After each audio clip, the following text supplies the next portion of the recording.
हुमायूं, जिसका पूरा नाम नसीरुद्दीन मोहम्मद हुमायूं था, मुगल साम्राज्य का दूसरा सम्राट था। वह बाबर का पुत्र और अकबर का पिता था। हुमायूं की कहानी में संघर्ष, साहस और पुनर्निर्माण की अद्वितीय घटनाएं शामिल हैं। हुमायूं ने 1530 में अपने पिता बाबर की मृत्यु के बाद मुगल साम्राज्य की गद्दी संभाली। बाबर ने भारत में मुगल साम्राज्य की नींव रखी थी, लेकिन हुमायूंओं को अपने शासनकाल में कई चुनौतियों का सामना करना पड़ा। हुमायूंओं का सबसे बड़ा प्रतिद्वंद्वी शेरशाह सूरी था। शेरशाह सूरी ने हुमायूंओं को कई युद्धों में पराजित किया। 1540 में कन्नौज की लड़ाई में हुमायूंओं को शेरशाह सूरी के हाथों भारी हार का सामना करना पड़ा और उसे अपने साम्राज्य से भागना पड़ा।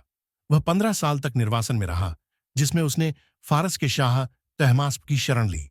निर्वासन के दौरान हुमायूं ने अपने जीवन में कई उतार चढ़ाव देखे।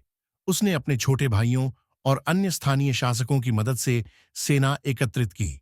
फारस के शाह तहमास्प की सहायता से हुमायूं ने एक बड़ी सेना खड़ी की और भारत लौटने का निश्चय किया। 1525 में हुमायूं ने दिल्ली पर दोबारा कब्जा कर लिया और मुगल साम्राज्य की पुनः स्थापना की। उसने अपने शासनकाल में प्रशासनिक सुधार किए और अपने राज्य को पुनः सुदृढ़ किया। हालांकि उसकी विजय का समय कम था। हुमायूं का शासनकाल केवल 1 वर्ष तक ही रहा।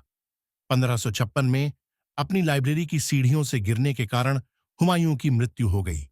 उसके बाद उसका पुत्र अकबर केवल 13 वर्ष की आयु में मुगल साम्राज्य की गद्दी पर बैठा।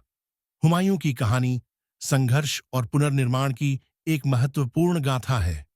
उसने कठिनाइयों का सामना किया, निर्वासन में समय बिताया और अंततः अपने साम्राज्य को पुनः स्थापित किया।